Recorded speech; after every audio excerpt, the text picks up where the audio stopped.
شہ نشین تشریف فرما حضرت الحاج سید شاہ عبدالقادر صاحب، سجادہ نشین ارکان حسین القادری، حضرت مولانا فیصل پاشا صاحب، آج کے جلسے کے صدر جناب عثمان غنی آبادی صاحب، صدر درگاہ کمیٹی، شہ نشین تشریف فرما معزز علماء کرام، مشائخین اعظام، بزرگان ملت، میرے مجلسی رفقا، بزرگان ملت، میرے نوجوان ساتھیوں، میرے عزیز، آج حضرت مرتضیٰ قادری رحمۃ اللہ علیہ کے عرس کے سلسلے میں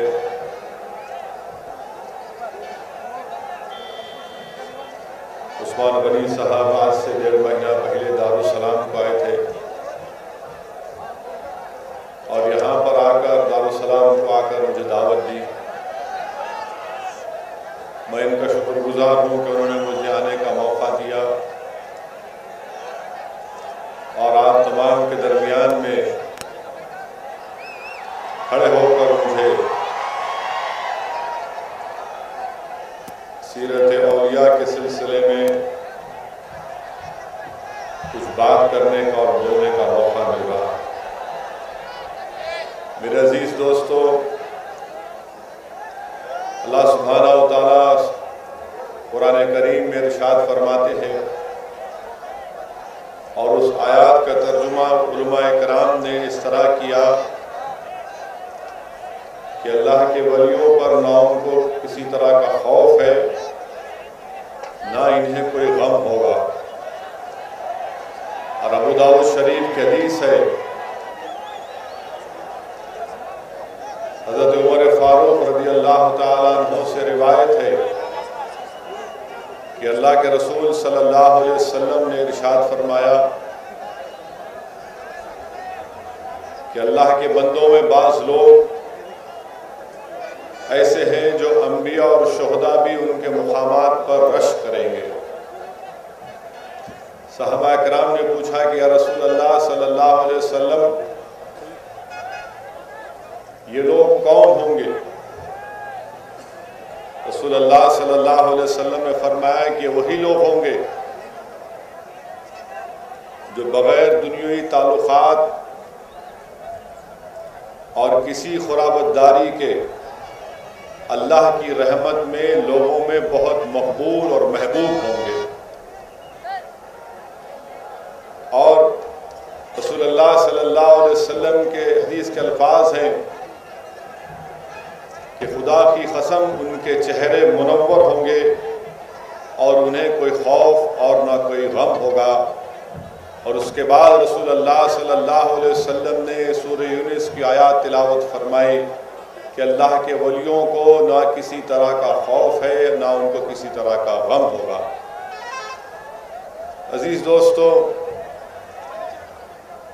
ہم حضرت مرتضیٰ قادری رحمۃ اللہ علیہ کے عرس کے سلسلے میں سیرت اولیاء کے عنوان کے جلسے میں یہاں پر جمع ہوئے ہیں۔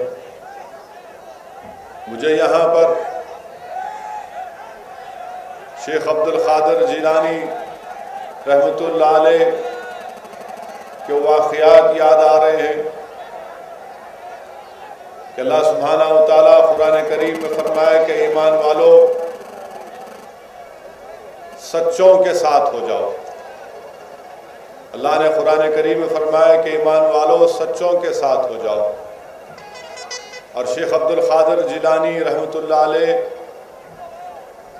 کا نسب خاندان کے تعلق سے کسی کہنے والے نے کیا خوب کہا، آپ کی شان میں کیا خوب کہا کہ تیری نسل پاک میں ہے بچہ بچہ نور کا، تو عین نور تیرا سب گھرانہ نور کا۔ عزیز دوستو، مجھے حضرت عبداللہ سمعی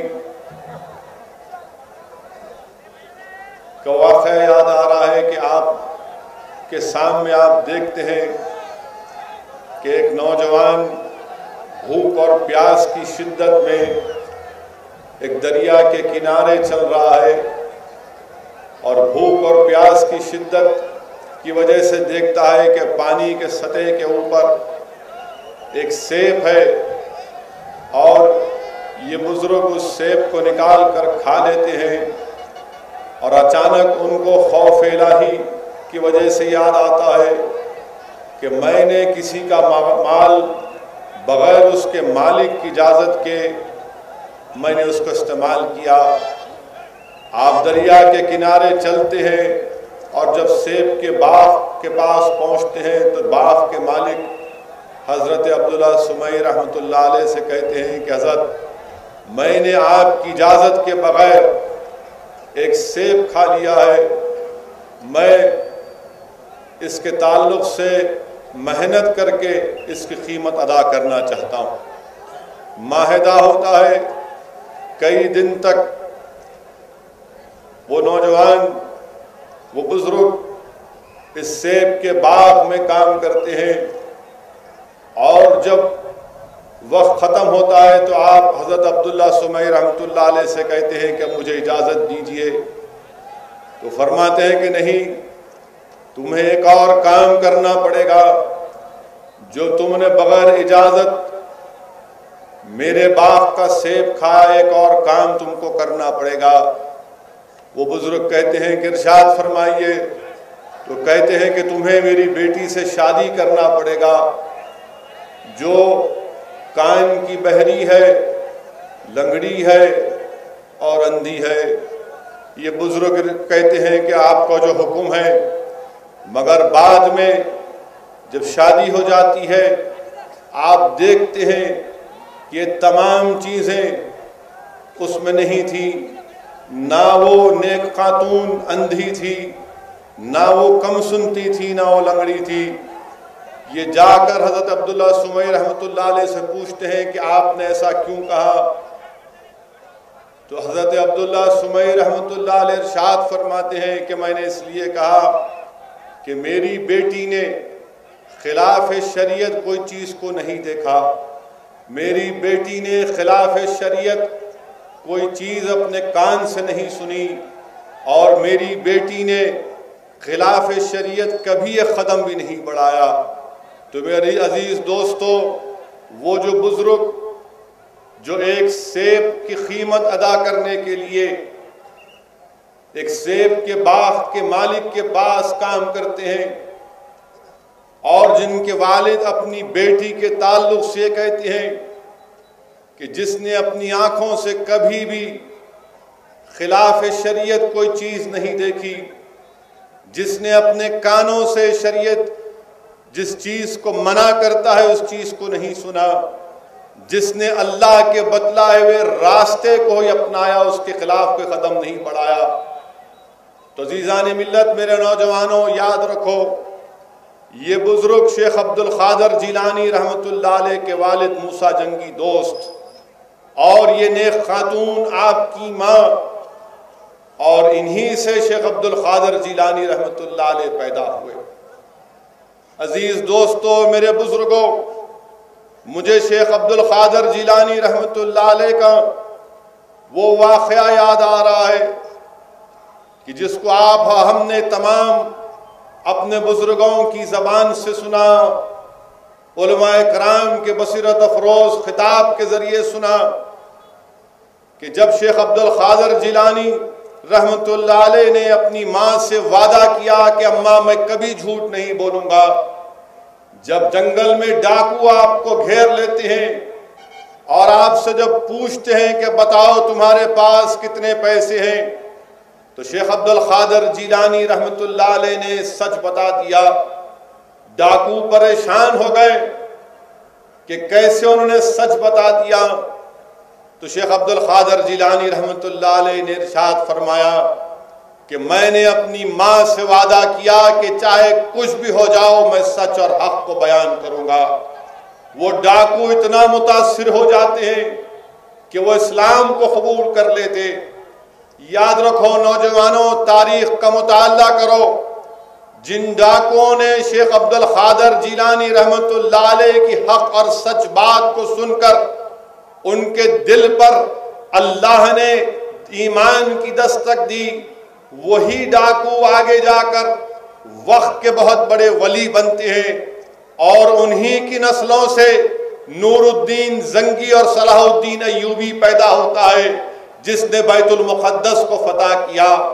نوجوانوں، آج صلاح الدین ایوبی کی روح ہم تمام کو پکار کر کہہ رہی ہے کہ اگر عالم اسلام شیخ عبد القادر جیلانی کی طرح سچ اور حق بات کو بیان کرنا شروع کر دیں گے، آج صلاح الدین ایوبی کی روح ہم تمام سے پکار کر کہہ رہی ہے کہ اگر تم سچ اور حق بات کو بیان شروع کر دو گے، تم سچائی کو اپنا لو گے اور تم کسی بزرگ کی کوئی نسبت کو اپنا لو گے، تو یقیناً یہ دو چیزیں تم کو تمہاری زندگی میں مسجد اقصی اور بیت المقدس تمہارے حوالے ہو جائے گا۔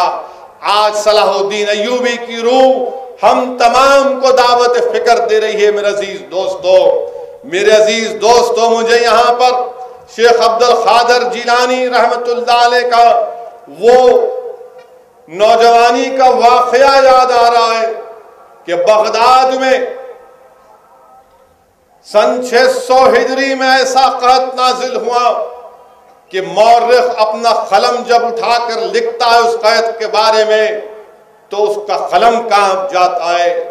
تاریخ میں آیا کہ ایسا برا قحط تھا بغداد میں کہ لوگ پتے کھانے پر مجبور ہو گئے۔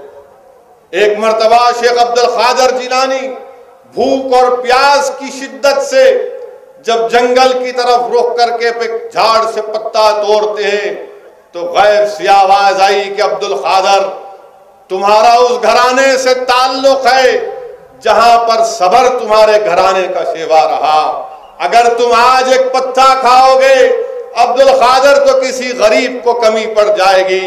شیخ عبد القادر جیلانی رحمت اللہ علیہ اپنے ہاتھ کو روک دیتے ہیں اور جب واپس بغداد کی مسجد میں جا کر خود شیخ عبد القادر جیلانی لکھتے ہیں کہ بھوک اور پیاس کی شدت سے ایسا محسوس ہو رہا تھا کہ اب میرے جسم سے روح نکل جائے گی، اور آپ مسجد میں جب لیٹتے ہیں تو دیکھتے ہیں کہ ایک شخص آتا ہے، اپنا سامان کھولتا ہے، اپنا ٹفن کھول کر جو وہ کھانا شروع کرتا ہے تو شیخ عبد القادر جیلانی کے دل میں خیال آتا کہ کاش میں بھی اس میں سے ایک لقمہ کھا لوں، مگر آپ خاموش ہو جاتے۔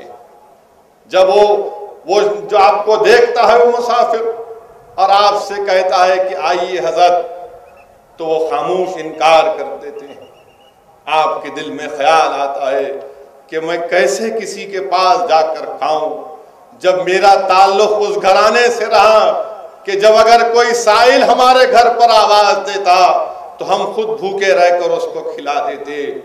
دوسرے مرتبہ وہ آپ کو دعوت دیتا ہے، وہ خاموش رہتے ہیں۔ جب تیسرے مرتبہ آپ کو دعوت دیتا ہے تو شیخ عبد القادر جیلانی رحمت اللہ علیہ لکھتے ہیں کہ رسول اللہ صلی اللہ علیہ وسلم کی سنت کو پورا کرنے کے لیے میں جا کر اس کے ساتھ بیٹھ کر جب کھانا کھانا شروع کرتا ہوں تو وہ شخص مجھ سے کہتا ہے کہ کیا تم بغداد میں ایک نوجوان کو جانتے ہو جس کا نام عبد القادر ہے؟ اس کی ماں نے میرے ساتھ کچھ امانت دی تھی اس کے حوالے کرنے کے لیے، قحط کی وجہ سے، بھوک اور پیاس کی شدت کی وجہ سے اس کی امانت میرے خرچے میں آ گئی، اب جو تھوڑی بہت امانت تھی میں نے اس سے کھانا خریدا ہے۔ شیخ عبد القادر جیلانی رحمت اللہ علیہ ارشاد فرماتے ہیں کہ اے شخص، میں ہی عبد القادر ہوں اور میری ماں کو جا کر پیغام دے دینا کہ اس کو اپنی امانت مل گئی۔